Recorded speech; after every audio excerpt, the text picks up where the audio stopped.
Standard is great. Hi, it's me, it's CGB, and this is CovertGoCrew. Wait, it's supposed to be that's you, and this is CovertGoCrew. Anyway, intros, it's a thing that I'm probably overthinking on a little channel that's just made for little rants like this. So people keep asking me every time I stream in the comment section all over the place. I just keep getting asked, what do you think of Standard? What do you think of Standard? What do you think of Standard? When are you going back to historic Brawl? When are you going back to historic Brawl? Will you stick with Standard? Will you stick with Standard? Etc., etc.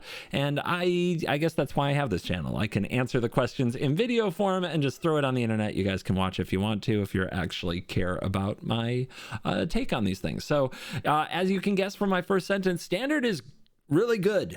I don't think I've ever been, maybe ever is a strong word, but I've never been quite as disillusioned with Standard, I guess we'll say. I wasn't sick of Magic, and I still played a little bit on the phone, on the trip, and things like that, but I wasn't sick of Magic by any stretch of the imagination, but I definitely didn't enjoy Standard in December and then going into January. I was really thankful for my historic Brawl vacation, and the way that it worked out was kind of the way that expected. I took a break from Standard, and I did enjoy historic Brawl a lot for about 3 weeks, and then it kind of ran its course. I knew what to expect. I knew which decks were in which queues, and I had played the decks I wanted to play the most, and I began itching and jonesing once again for a change. And along comes Phyrexia, All Will Be One, and all of the sweet cards that got previewed in the last few weeks, and now here we are. The set is out. It is on Arena, and I love it.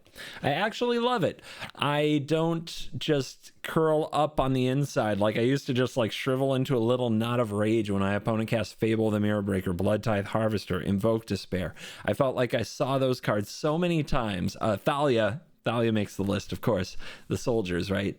I just feel like I saw those so many times that I couldn't really take any more because there wasn't much innovation. And then if you're not playing against those, it was mono red, just kill you as fast as possible, which is, you guys know me. It's like nothing annoys me more. Nothing makes the ladder more repetitive and boring than that. But since the release of the new set, I do think that there are enough new cards here that A, I'm happy to play, and B, that actually matter for this to be fun again. And I'm having a really good time, particularly using Jace. Jace is probably my favorite here. Let me show you my wallpaper right now. If you don't believe me, we'll just jump over here. Oh, nope, that is my deck box, although we can talk about that too. Let me turn that off for a second. Yeah, that is the wallpaper. This is my computer wallpaper right now. Yeah, that's me. Photoshopped into Jace. Thank you. Holy MTG came up with that one. But, oh gosh, I can't get enough of Phyrexia and Jace. This card makes me so happy. I have so many decks that are kind of like built on Jace. In fact, I think I named one of my Moxfield uploads Jace deck of the day. Right now there's only 2, but I usually build one from scratch, play it for a while, and delete it. Right now I have a blue-white and a blue-black one, and I don't know, I've milled out so many people on ladder. I keep playing blue-white, milling people out. If you watch the live VODs, you know all about that. By the way, if you want to watch the live VODs, there's now a YouTube channel for it, CovertGo Live, and that one shouldn't currently have any ads. So that's pretty cool. So check that out if you want to. But yeah, in the VODs, I'm playing blue-white almost every day, along with some blue-black, some Esper here and there, things like that.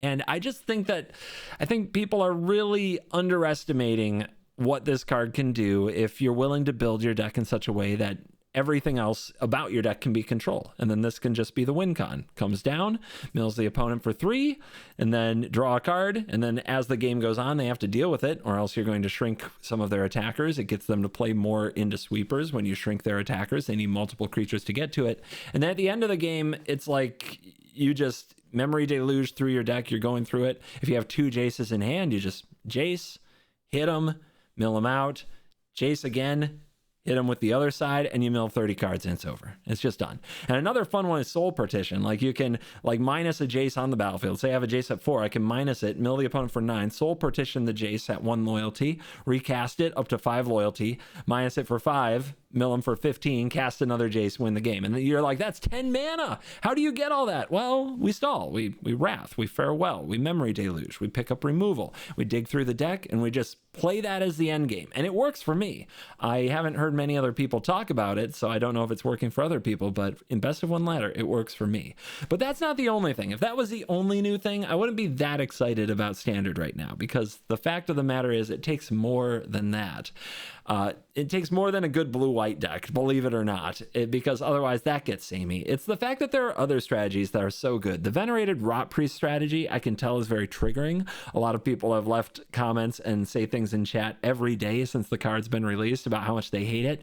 I like that it's there. It's a different kind of aggro. It's kind of a 5-head aggro. It's actually very hard to play, and it's very interesting to play against, because once you understand what they're doing, you can get around them in weird ways. I've had lots of Rot Priest players attack into my Wandering Emperor looking at the cards in their hand, you know, that like give their stuff indestructible or hexproof or things, and I just play the Wandering Emperor and I minus and I make a 2/2 and I block, and they're like, okay, I guess I have to use my Tamiyo safekeeping now.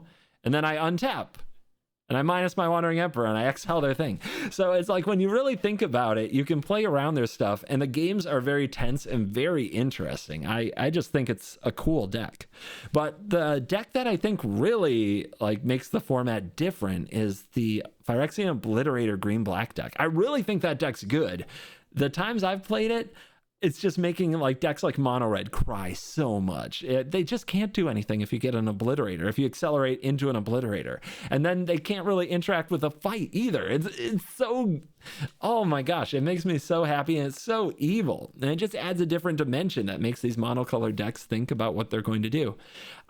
I have played against a good amount of soldiers, and I haven't struggled with them like I used to. I think that deck didn't really get any new cards, and that the new cards that are printed are very hard for it to deal with. Brutal Cathar is not amazing against Obliterator. I actually think Thalia is getting to a point where the spells in the format are good enough that even the decks that would run Thalia would rather run spells. So I think it might not be auto, like just an auto decision to cut all the spells from your deck and run Thalia, like it was for the last two formats.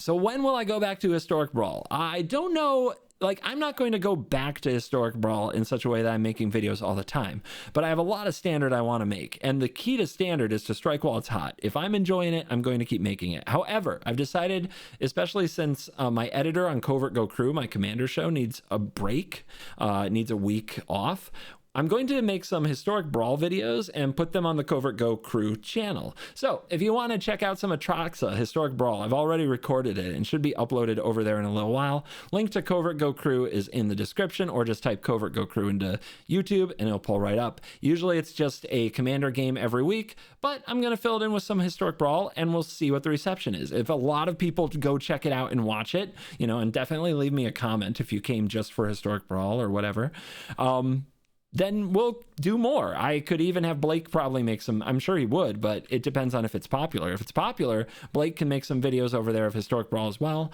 I don't know where Shay and Ben stand on that, but I know I've got some Historic Brawl in me, and I'm excited to make it. So always more content from this guy. It's just an addiction at this point. And speaking of content and CovertGoCrew, I have to go record an episode of the Worst Possible Commander Show right now. I don't want to run late.